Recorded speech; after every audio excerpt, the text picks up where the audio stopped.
I love fixing something for the consumer to make their lives better or add value to their lives. And so for Glowbar, it's all about people. I never say I'm a skincare business. I'm a people business.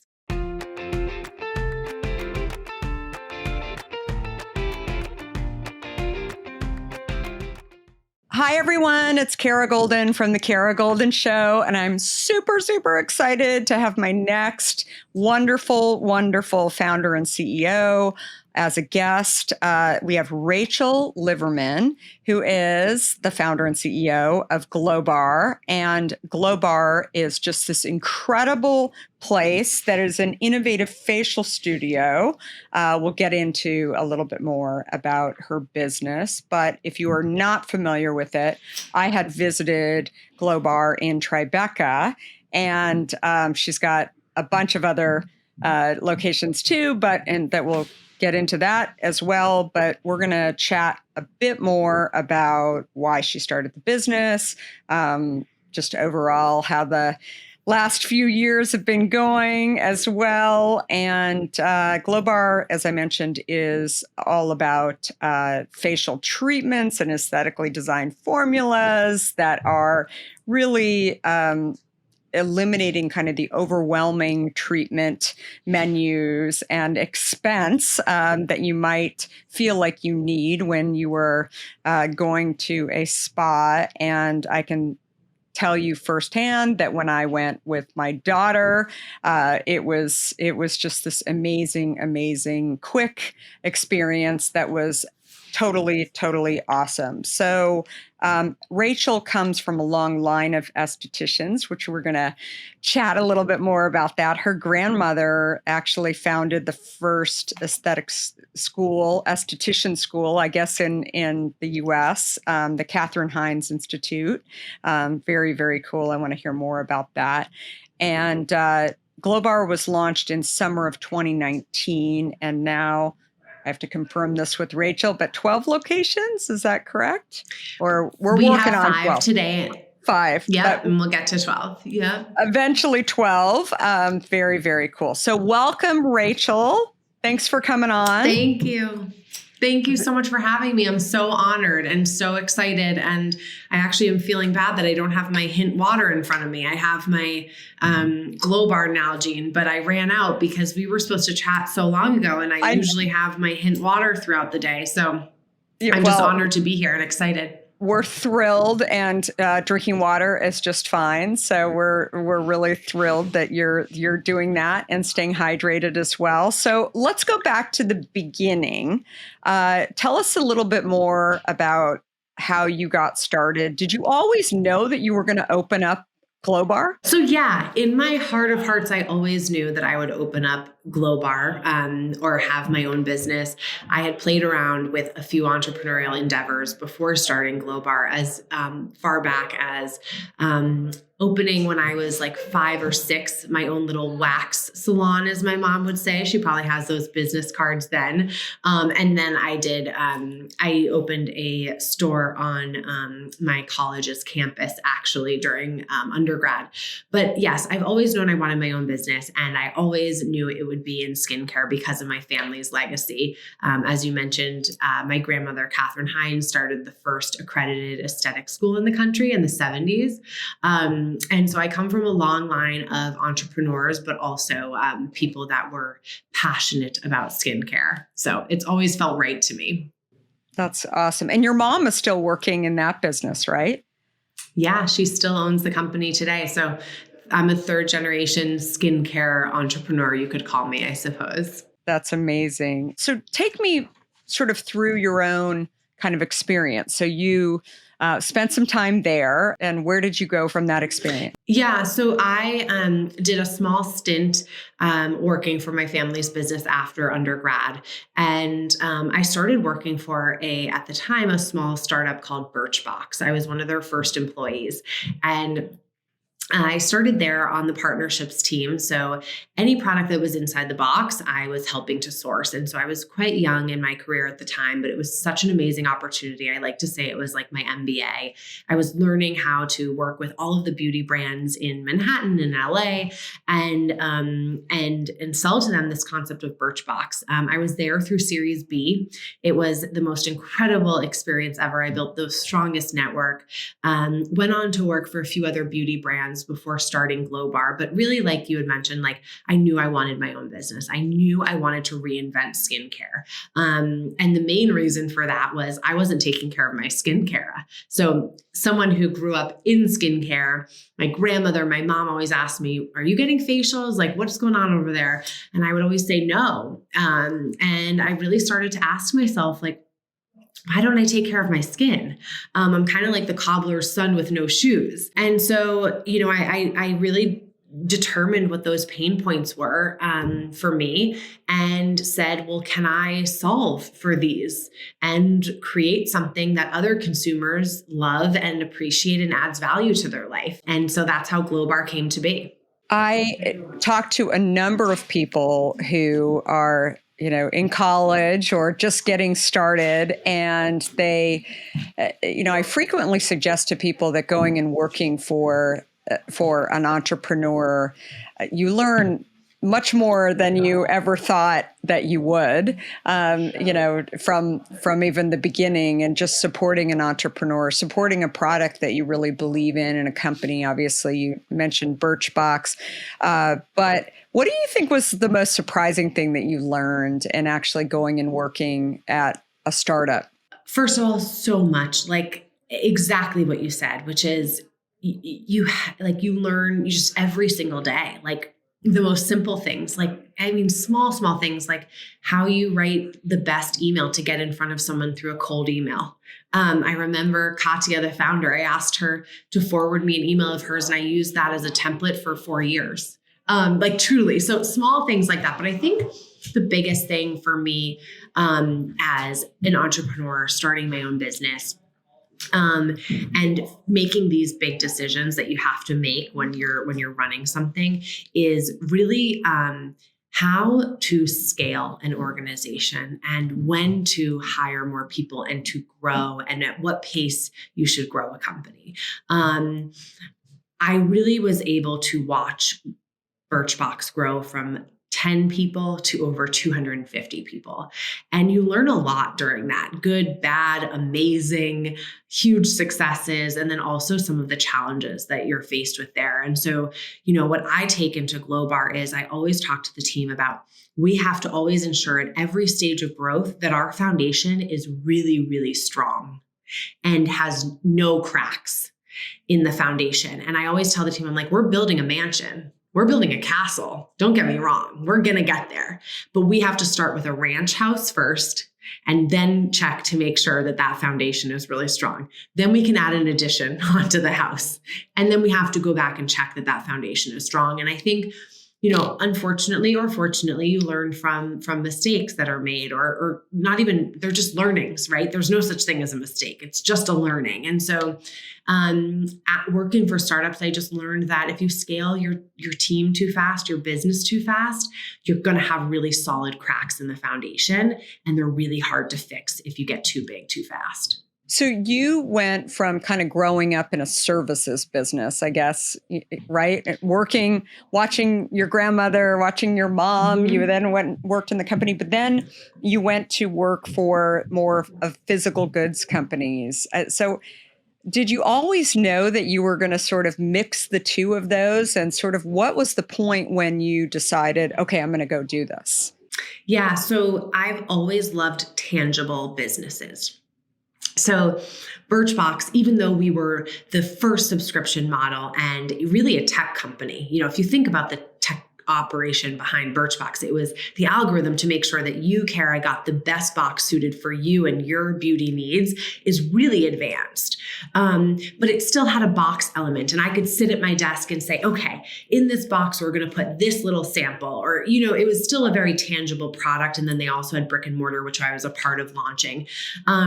So I've always just really liked tangible businesses. And so I've always known that I wasn't going to create a tech company or a SaaS company or, something like that you couldn't kind of see. I always wanted to touch and feel it. But furthermore, both the CPG businesses, so a product business and a services business, they're all driven by people, whether people want the product or they want the service. And so I love people. I love understanding the consumer. I love fixing something for the consumer to make their lives better or add value to their lives. And so for Glowbar, it's all about people. I never say I'm a skincare business. I'm a people business because my doors don't open if there aren't people there, and we don't make money if we don't have customers. And so it's always been just really fun for me to think about, like, how can we create a service that people are obsessed with and feel like adds a lot of value to their life, but also can be a product one day. And, we are launching our own product line. And so we're getting into that world. But I think first we had to establish trust with our customer first before saying, okay, and now we're going to be in your bathroom. Absolutely. So you started Glowbar in 2019. How did you get started? I mean, how did you think about writing the business plan? I mean, where did you get the courage to actually, pull the trigger to actually go and do it? I would assume you're quite similar. You've got to be a little crazy or not afraid of risk in a sense. I've had this like deep constitution inside of me that everything will work out, especially when it comes to work. Personal life, we can have another conversation about. But, with work, I think it was just watching my mom and my grandmother and even my dad's an entrepreneur, just always figure it out, that I was like, well, if they can do it, or if, hundreds of people before me, thousands have, then I can do it. And so once I had an idea that I felt like in my gut, like in my core, like I was like, this could work. I just I don't know what it was. I think maybe I blacked out for a year or something and just risked it all and was like, all right, we're going to do this. But I just, what I always tell people is I just took it baby step by baby step. And in hindsight, what I really did was I just took a little action every day. And I kind of always said to myself, if I come to a block in the road and it seems like this isn't going to work out, I can stop. And the worst case is I apply for another job, or I ask for help from my parents. I don't know. That was always my worst case scenario. And I'm fortunate enough to have that trampoline to fall on if I need it.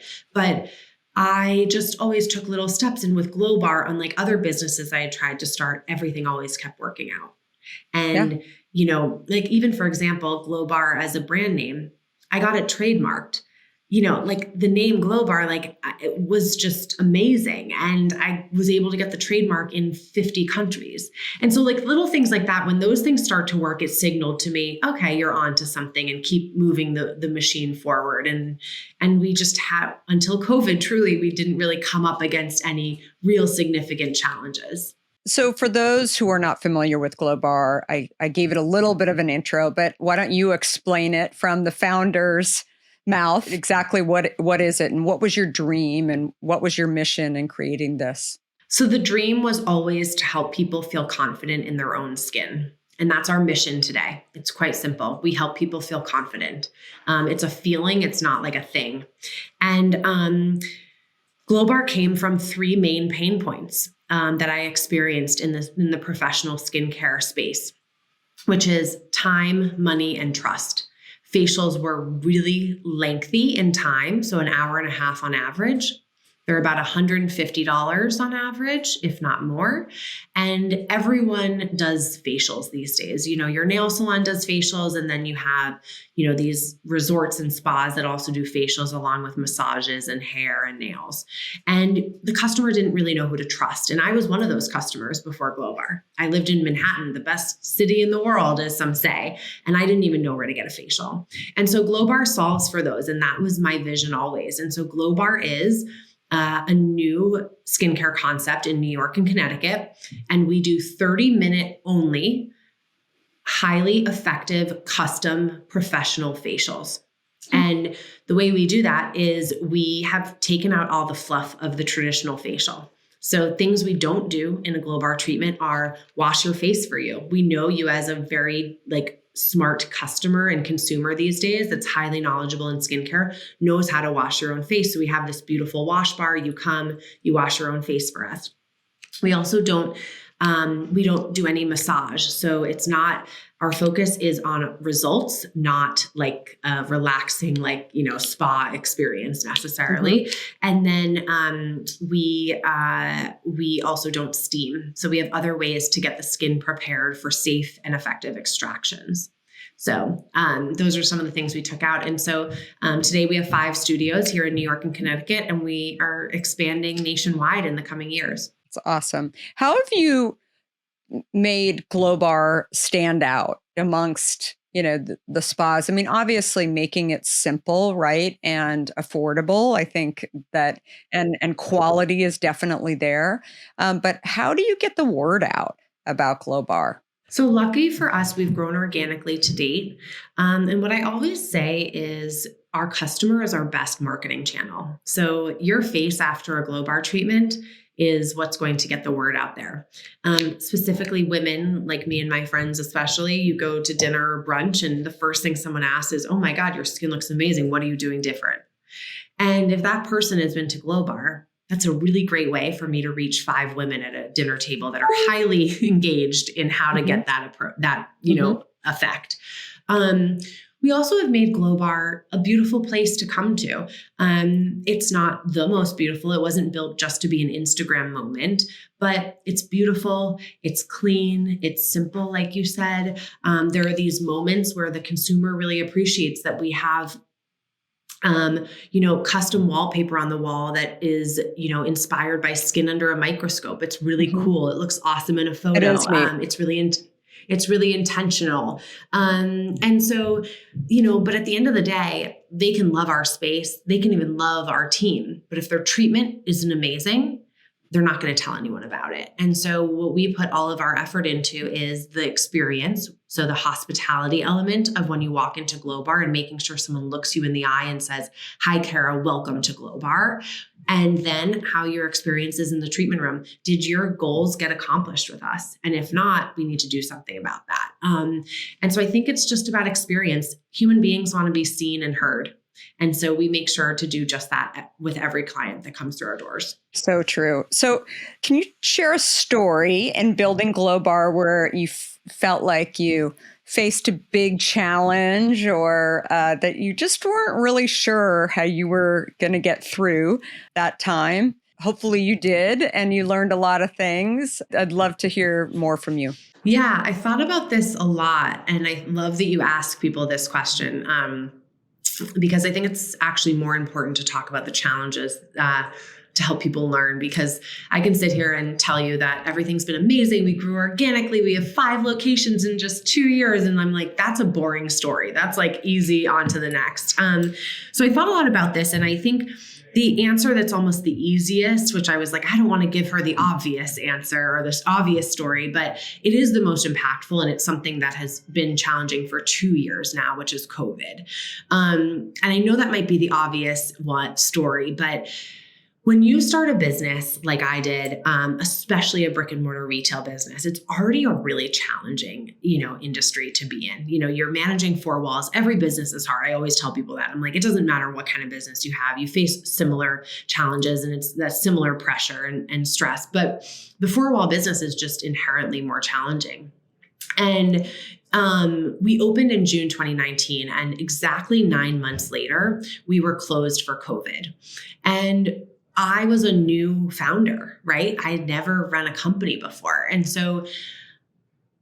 I'm also an empathetic leader. That's just how I am, for good or for bad on any given day. I just care about my people a lot. And so on March 16th, we shut down Glowbar for what we thought was 2 weeks.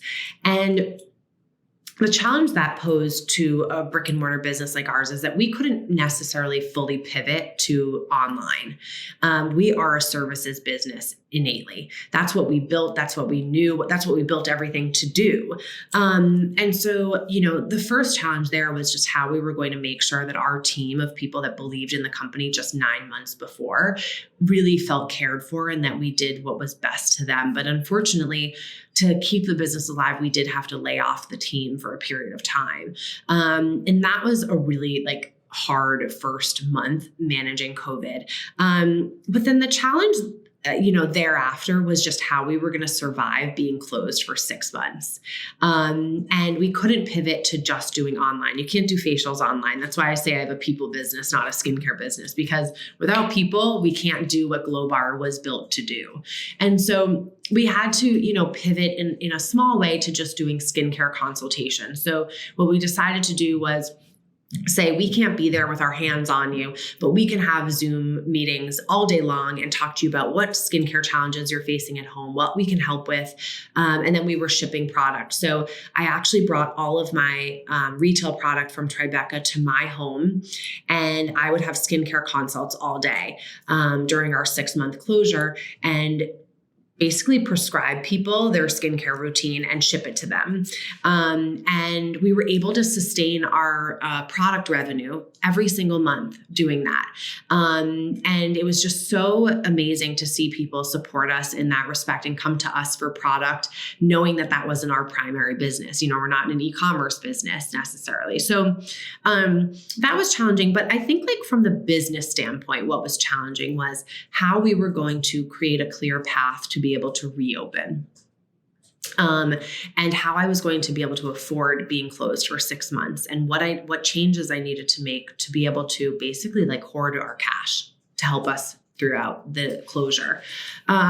So not only were we doing at-home skin consultations to bring in some revenue, but we really cut all spend. So really small things, we put on pause our I think it's a $50 bill for our phones at Tribeca, literally the phone that you call when you call Glowbar. We called him and we were to the phone guy, I'm like, I know it's just $50 a month or maybe $90 at the time, but I can't. I have to hold my cash. And so we have to put a break on it. So there was no phone system for 6 months at Glowbar if you called.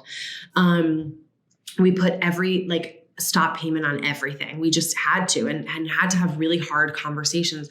Our landlords, just anyone that we had partnerships with were affected by that, but we just had to really hold our cash and have those hard conversations and sad conversations, because those are people's lives that are affected too. And then we really sat back and we said, we actually have the most beautiful opportunity that most businesses that start don't get the opportunity to have, which is we get to pause our operation, reset, reassess, and say, what wasn't working in those 9 months we were open? What really sucked? What did everyone complain about? What didn't work as well as we thought it would? And we actually used it as an opportunity to build technology that we didn't have beforehand based on those 9 months of learning, redo our entire operation. So even small things how do we know that the space is cleaned every day? We didn't have a process for that the first 9 months. We put in a checklist process that's on, our piece of technology that we built. So now our studios just go in and they check off exactly that they did it. And that seems small, but to a business like mine, that was something that we we digitized and really made it so that when we reopened, the team really could tell that we had thought a lot about what wasn't working and improved upon it. And so I actually tell people that shutting down for COVID was one of the best things that could have ever happened to Glowbar, because we reassessed our entire operation. And so we did use that challenge, right, of being closed and that really scary, scary time. I mean, there were days where I was in fetal position crying in my bed, being my dream is going to be all gone, into an opportunity to say, how can we reopen better? And if we can survive this, we're going to be good for the long haul, because if you can get through 6 months of being closed, you can almost get through anything, I would like to think. So, in addition to that, and the last thing I'll say is we also lobbied. So we didn't just sit there on our, and just sit and kind of mope. We were okay, we need the government to know that we are a really strong business and we have a lot of other businesses like ours that are suffering right now and not getting any attention. So we actually spearheaded lobbying with the government and Governor Cuomo to say, hey, you're giving guidance to restaurants and you're giving guidance to fitness, all day long, but you haven't mentioned salons and spas. So we were able to lobby successfully, and we reopened in September of 2020. And it's continued to be hard. So I've got many stories of why it's still hard. We've been through COVID, Delta, Omicron, where we were hit pretty significantly in each. But we've learned more than anything, and also the resilience that myself and my team have built give us so much confidence in the future. Definitely. So, and you were mentioning before we actually started recording that Omicron has really been the toughest for you guys. How so? Previously it was mainly the customers that were hit hardest and they would stop coming in. What made it even more challenging is that just everyone in New York got hit. And so it wasn't just customers, it was also my staff. And how were we catching it? And there was so much we've all learned even just from Omicron. It was kind of a different strand. And, there's a 5-day instead of a 10-day quarantine, and, incubation was a little bit different. And what the symptoms were a little bit different. And do you have a cold or do you have Omicron? And it just added a lot of complexity. And I think, like Kara, the other thing was, I don't know about you, but here in New York, the tail end of summer through the fall, we really went back to normal. Like masks weren't like even being used as much. And we all kind of went back to living our lives. And October, we had the best month that we've had to date for Glowbar. And so when Omicron hit during Thanksgiving, I think we all it was like shock to the system and to the operation. And so it just hit a lot harder. And we definitely saw the most cancellations, add on holiday, add on cold weather. It just was a really tough month to get through. But I'm really excited to see what this spring does for all of us in business.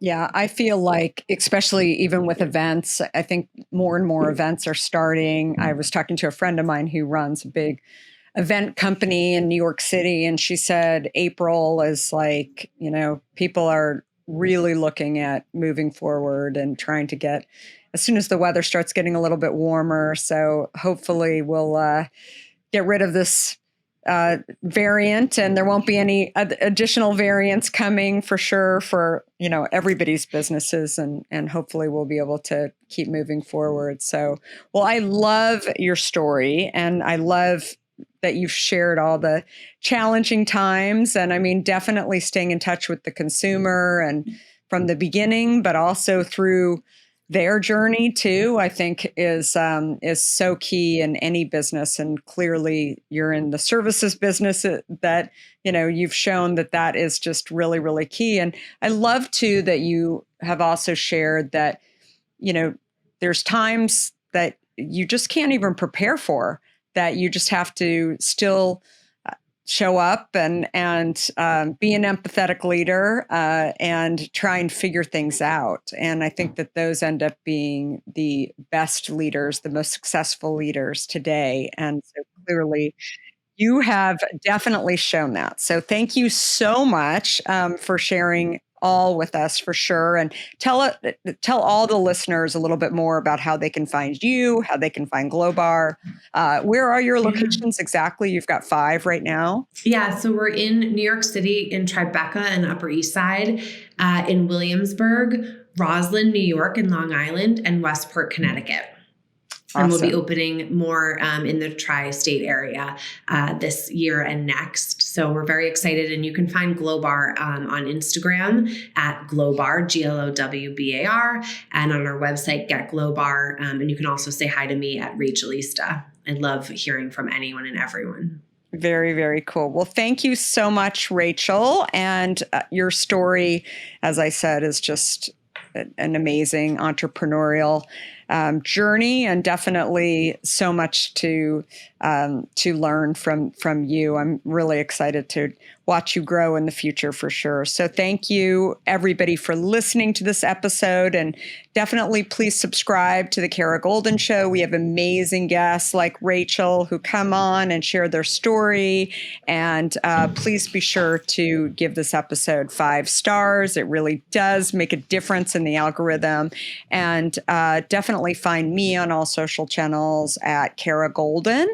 And don't forget, if you haven't read my book of my entrepreneurial journey, it's called Undaunted. And I get to talk about the growing of Hint and so many other pieces along the way. We are here at the Kara Goldin Show every Monday and Wednesday. Thank you, everybody, for listening, and have a great rest of the week. And thanks again, Rachel. And goodbye for now.